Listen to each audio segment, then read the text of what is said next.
అందరికీ నమస్కారం అండి. I'm doctor Anu Chowdary, Ayurveda health adviser and family counsellor. ఈ రోజుల్లో చిన్న పిల్లల దగ్గర నుంచి పెద్దవాళ్ళ వరకు ఉందండి ఈ ప్రాబ్లం. ఏంటి అని అంటే రక్తహీనత, ఎనీమియా అని అంటారు దీన్ని. సో ఏంటి అంటే చాలా మందికి సరైన ఆహారం తీసుకోకపోవడం వల్ల బ్లడ్ క్వాంటిటీ అనేది చాలా తక్కువగా ఉంటుంది. సో కొంతమందికి ఏంటంటే quantity of blood and quality of blood ఈ రెండు అనేది ప్రతి ఒక్క మనిషికి కరెక్ట్గా ఉండాలి. ఈ రెండిట్లో ఏ ఒక్కటి కరెక్ట్గా లేకపోయినా కూడా మనకి చాలా హెల్త్ ఇష్యూస్ వస్తాయి.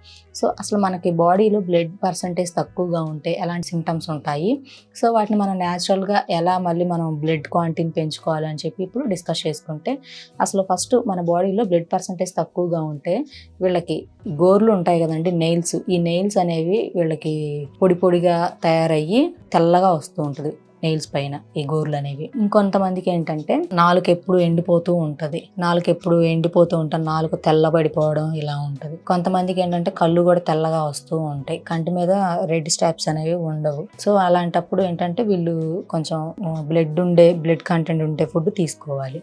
కొంతమందికి ఏంటి అని అంటే ఎక్కువ దూరం నడవలేరు, నడిస్తే వీళ్ళకి ఆయాసంలా వస్తూ ఉంటుంది. సో ఎనర్జీ కూడా వీళ్ళకి ఉండదు, ఏ పని చేయాలన్నా కూడా. ఏదన్నా ఒక వర్క్ స్టార్ట్ చేశారనుకోండి, త్వరగానే వీళ్ళు డల్ అయిపోయి ఆ వర్క్ని మధ్యలో ఆఫ్ చేస్తూ ఉంటారు. బ్లడ్ పర్సంటేజ్ తక్కువగా ఉంటే ఈ సిమ్టమ్స్ అన్నీ కనిపిస్తూ ఉంటాయి. అదేవిధంగా డైలీ వీళ్ళు ఏవైతే ఉంటాయో వీళ్ళ యాక్టివిటీస్ కూడా వీళ్ళు కరెక్ట్గా చేసుకోలేరు. సో వాటిని ఏంటంటే వీళ్ళకి కొంచెం మతిమరుపులాగా అలాంటివి కూడా వస్తూ ఉంటాయి. సో ఈ బ్లడ్ తక్కువగా ఉండే వాళ్ళకి.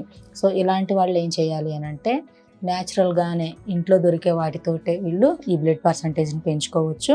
సో వీటిని ఎలా పెంచుకోవాలి ఏంటి అని మనం చెప్పుకుంటే, మనకి రెగ్యులర్గా మార్కెట్లో బీట్రూట్ అని, క్యారెట్లు అని ఇవన్నీ దొరుకుతూ ఉంటాయి. ఏమొద్దండి, బెల్లం ఉంటుంది కదా, సో బెల్లం ఇంత, అదేవిధంగా బీట్రూట్ ఉంటుంది ఇంత, బీట్రూట్, క్యారెట్ ఒక 2 క్యారెట్లు, అదేవిధంగా మిల్క్ ఉంటాయి. సో మనకి శ్రేష్టమైన గేదె పాలు లేదా ఆవు పాలు. సో ఈ రెండిట్లో ఏదో ఒక మిల్క్. వీటన్నిటిని ఏం చేయాలంటే ఫస్ట్ ఈ బీట్రూట్ని, క్యారెట్ని అండ్ బెల్లం వీటిని బాగా మిక్స్ చేసేసుకొని జ్యూస్ లాగా అవుతుంది. సో మిక్స్ చేసుకున్న తర్వాత ఒక 1/2 లీటర్ దాకా వాటర్ పోసేసుకొని దాంట్లో కొంచెం మిల్క్ యాడ్ చేసేసుకొని అవి కనుక ఉదయం సాయంత్రం ఒక 300 ml తాగారంటే బ్లడ్ మన శరీరానికి తగినంత వస్తుంది. అదేవిధంగా ఆరోగ్యంగా ఉంటుంది బ్లడ్ కూడా. So quality of blood and quantity of blood ఈ రెండు కరెక్ట్గా ఉంటే మనకి ఏ హెల్త్ ఇష్యూస్ కూడా ఉండవు.